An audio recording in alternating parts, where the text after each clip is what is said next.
दोस्तों नमस्कार। दीपावली के इस पावन पर्व की आप सभी को बहुत-बहुत शुभकामनाएँ। हमारे समाज में दीपावली मनाने के कई तरीके हैं। कई तरीके से लोग खुशी महसूस करते हैं। कोई रंगोली बनाकर खुश होता है, कोई दीपावली की मिठाइयाँ आदान-प्रदान करके बाँट के खुश होता है, कोई बम पटाखे चला के खुश होता है, कोई नए-नए कपड़े पहनकर, कोई शुभकामनाएँ देकर, कोई आतिशबाजी करके, बम पटाखे छुड़ा के, कोई रोशनी करके, कोई दीपमालाएँ प्रज्वलित करके अपनी-अपनी खुशी सेलिब्रेट करते हैं। कहीं-कहीं किसी क्षेत्र में देखा गया है कि लोग जुआ खेलना भी शुभ मानते हैं। हमारा ऐसा मानना है कि जुआ खेलना किसी एंगल से शुभ नहीं हो सकता। ये सिर्फ़ और सिर्फ़ अशुभ हो सकता है। तो कृपया करके कोई भी अगर जुआ खेल के इस पावन पर्व को शुभ मानता है तो ना माने, जुआ नहीं खेलना चाहिए। हम अपने मेन विषय पर आते हैं। हम आपसे आज बात करना चाहते हैं बम पटाखे के विषय में। बहुत सारे लोग बम पटाखे छुड़ाते हैं, जलाते हैं, सेलिब्रेट करते हैं, खुशी महसूस करते हैं। हमारा ऐसा मानना है, हो सकता है आप हमारी बात से सहमत ना हों। अगर आपकी भावनाएँ हमारी इस बात से आहत होती हैं तो हम आपसे क्षमा चाहते हैं। हो सकता है आप हमारे विचारों से सहमत ना हों, लेकिन ये सिर्फ़ एक विचार हैं। इन पर आपको विचार ज़रूर करना चाहिए। अच्छा, इसका धर्म से कोई वास्ता नहीं है। हमारे रोम-रोम में सनातन है। हमारी एक-एक शिरा में हिंदुत्व और सनातन की खुशबू है, शिराओं में खून दौड़ रहा है। इसलिए हमारा हिंदुत्व से इसका कोई कनेक्शन नहीं है। ये सिर्फ़ एक विचारों की बात है, जो हम आपके साथ साझा करना चाहते हैं। बाकी आपका अपना डिसीज़न है, आप अपने हिसाब से अपना सेलिब्रेशन कर सकते हैं। हमारा ऐसा मानना है कि जैसे हमने ₹500 का एक नोट दुकानदार को दिया, उसने हमें एक पैकेट दिया, हमने उस पैकेट में आग लगा दी। तो डायरेक्टली हमने किसी बम में, किसी पटाखे में आग लगाई, लेकिन इनडायरेक्टली हमने ₹500 के उस नोट में आग लगा दी। हमें लगता है कि रुपए में आग नहीं लगानी चाहिए। हो सकता है आपका कहना हो कि मेरे पास तो बहुत पैसा है, मैं तो रुपए में भी आग लगा सकता हूँ, फिर भी नहीं लगानी चाहिए। लेकिन आप लगा सकते हैं, तो उसके बाद के भी बहुत नुकसान हैं।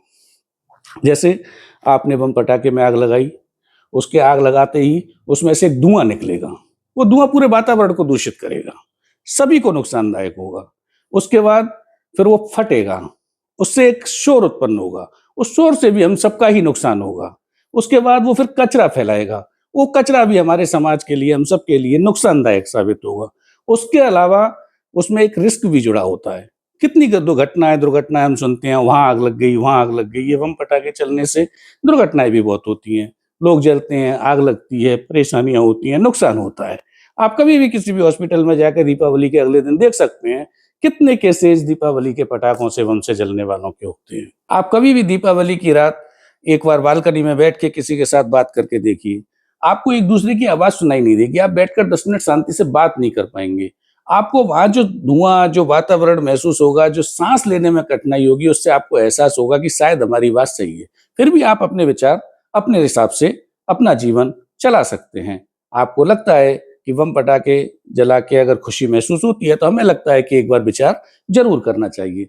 बाकी तो आपका पैसा, आपका जीवन, आपका निर्णय। हम इसमें आपको किसी भी तरीके से बाध्य नहीं कर सकते। लेकिन हम आपसे आग्रह कर सकते हैं कि जहाँ तक हो सके, अगर कोई काम जो अपने धर्म के आड़े नहीं आता हो, अगर कोई काम जो आपको किसी तरीके से स्वाभिमान को ठेस नहीं पहुँचाता हो, अगर कोई काम आपकी आत्मा को कमज़ोर नहीं करता हो और इंसानियत का भला होता हो, तो वो काम करना चाहिए।